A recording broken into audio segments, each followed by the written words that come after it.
అందరికీ శుభ మధ్యాహ్నం. నా పేరు సాహిత్య. నా పేరు సహస్ర. మీ తెలంగాణ గురుకుల విద్యాలయంలో 9వ తరగతి చదువుతున్నా. ఇప్పుడు మేము చెప్పబోయేది భారత్ టాక్సీ విధి విధానాలు. గిగ్ ఎకనామీ తాత్కాలిక ఉపాధి రంగం బలోపేతం చేసే దిశగా ఒక విప్లవాత్మకమైన అడుగు వేస్తూ కేంద్ర మంత్రి అమిత్ షా గారు భారత్ టాక్సీకి చెందిన సారథులతో అధికారికంగా సంభాషించారు. ఈ సందర్భంగా డ్రైవర్లు కూడా యజమానులుగా మారే మొట్టమొదటి సహకార సమూహాన్ని ఈయన వివరించారు. మల్టీ స్టేట్ కోఆపరేటివ్ యాక్ట్ కింద నమోదైన ఈ పార్లమెంట్లో డ్రైవర్లు కేవలం 500 రూపాయలతో షేర్లను కొనుగోలు చేయడం ద్వారా వాటాదారులుగా కూడా మారవచ్చని ఈయన అన్నారు. 25 నుంచి 30% వరకు కమిషన్ వసూలు చేసే సంప్రదాయ అగ్రిగేటర్లా కాకుండా Bharat taxi zero commission charge free ప్రాతిపదికన పనిచేస్తుంది.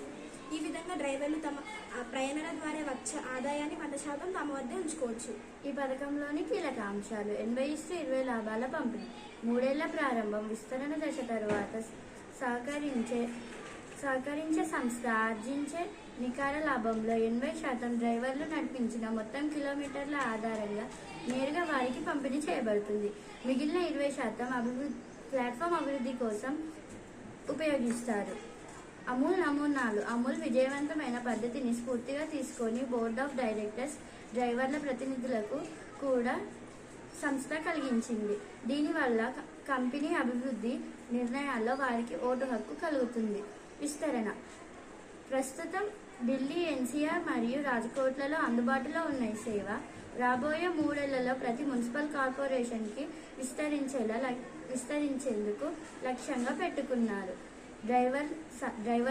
డ్రైవర్ల సార్థికతకు పెద్దపీట వేసిన ఈ వ్యవస్థ రవాణా రంగంలో సరికొత్త అధ్యయనానికి నాంది పలికింది. ధన్యవాదాలు.